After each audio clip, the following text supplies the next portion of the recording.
السلام علیکم ورحمۃ اللہ وبرکاتہ۔ علم ایک بہت بڑی فضیلت کی چیز ہے۔ علم کے بارے میں میرے اور آپ کے نبی محمد الرسول اللہ صلی اللہ علیہ وسلم نے ارشاد فرمایا، علم والے ستاروں کی مانند ہے۔ جیسے دنیا والوں کی نظر میں آسمان کے ستارے چمکتے ہیں، آسمان والوں کی نظر میں اہل علم چمکتے ہیں۔ علم کے بارے میں کیا کہنے، وہ تو ایک بہت بڑا سمندر ہے، لیکن اس وقت میں حضرت علی رضی اللہ عنہ کا ایک واقعہ بیان کرنا چاہتا ہوں۔ حضرت علی رضی اللہ عنہ کے پاس چند لوگ آئے، 10 لوگ تھے، اور انہوں نے حضرت علی رضی اللہ عنہ سے ارشاد فرمایا، ہم سب ایک سوال کرنا چاہتے ہیں، لیکن آپ ہم سب کو الگ الگ جواب دیجئے۔ حضرت علی رضی اللہ عنہ نے فرمایا، بالکل سوال پوچھئے۔ تو انہوں نے سب کا سوال یہ تھا ان سب کا کہ علم بہتر ہے یا مال بہتر ہے؟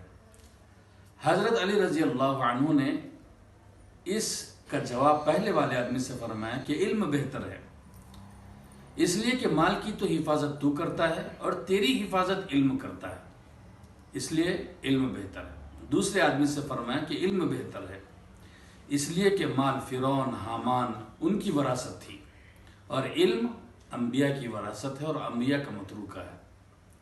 اور حضرت علی رضی اللہ عنہ نے تیسرے آدمی سے فرمایا کہ علم بہتر ہے، اس لیے کہ مال خرچ کرنے سے کم ہوتا ہے اور علم خرچ کرنے سے بڑھتا ہے۔ حضرت علی رضی اللہ عنہ نے چوتھے آدمی سے فرمایا، علم بہتر ہے، اس لیے کہ مال بہت دیر تک رکھنے سے پرانا گندا ہو جاتا ہے، لیکن علم دیر سے گندا نہیں ہوتا۔ پانچویں آدمی سے حضرت علی نے فرمایا، علم بہتر ہے، اس لیے کہ مال کو ہمیشہ چوری ہونے کا خدشہ ہے اور علم کبھی چوری نہیں ہوتا۔ حضرت علی نے چھٹے آدمی سے فرمایا، علم بہتر ہے، اس لیے کہ مال والا کبھی بھی بخیل ہو سکتا ہے، لیکن علم والا بخیل نہیں ہوتا بلکہ کریم کہلاتا ہے۔ ساتویں آدمی سے فرمایا، علم بہتر ہے، اس لیے کہ مال سے دل گندا ہو جاتا ہے اور علم سے دل میں روشنی اور نور پیدا ہوتا ہے۔ آٹھویں آدمی سے فرمایا، علم بہتر ہے، اس لیے کہ مال کی کثرت سے فرعون اور حامان نے خدائی کا دعویٰ کیا، لیکن میرے اور آپ کے نبی نے کثرت علم سے اللہ سے فرمایا، ما عبدناک حق عبادتک، ہم آپ کی عبادت ایسے نہیں کر سکے جیسے کہ عبادت کرنے کا حق ہے۔ پھر آپ نے 90 آدمی سے فرمایا، علم بہتر ہے، اس لیے کہ مال سے بے شمار لوگ دشمن بن جاتے ہیں، لیکن علم سے ہر ایک کے دل میں محبت پیدا ہوتی ہے، ہر دل عزیزی پیدا ہوتی ہے۔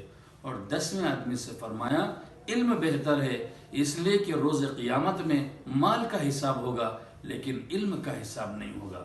حضرت علی رضی اللہ عنہ نے سب کے ایک سوال کا الگ الگ جواب عنایت فرمایا، اور کتنا بہترین جواب عنایت فرمایا، اور اس میں علم کی فضیلت معلوم ہوتی ہے۔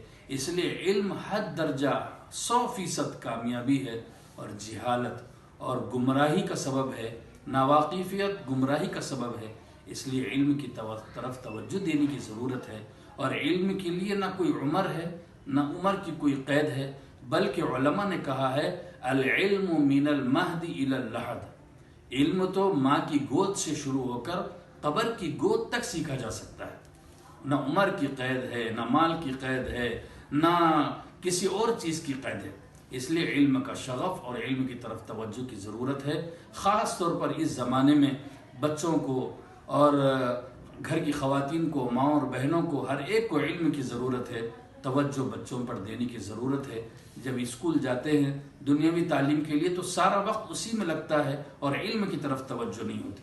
آپ نے ابھی سنا، علم کا حساب نہیں ہوتا، علم سے ترقی ہوتی ہے، علم سے دل میں نور پیدا ہوتا ہے، علم سے اللہ رب العزت ہر طرف کامیابی ہی کامیابی نصیب فرماتے ہیں، اور سب سے بڑی چیز گمراہی اور دوزخ کی طرف جانے سے علم کی وجہ سے اللہ رب العزت بچا لیتے ہیں۔ اللہ ہم سب کو علم کی محبت اور اہل علم کی محبت نصیب فرمائے، اور اپنے اپنے اولاد کو، بچوں کو بہترین تعلیم دلوانے کی اللہ ہم سب کو توفیق عطا فرمائے۔ آمین۔ السلام علیکم ورحمۃ اللہ وبرکاتہ۔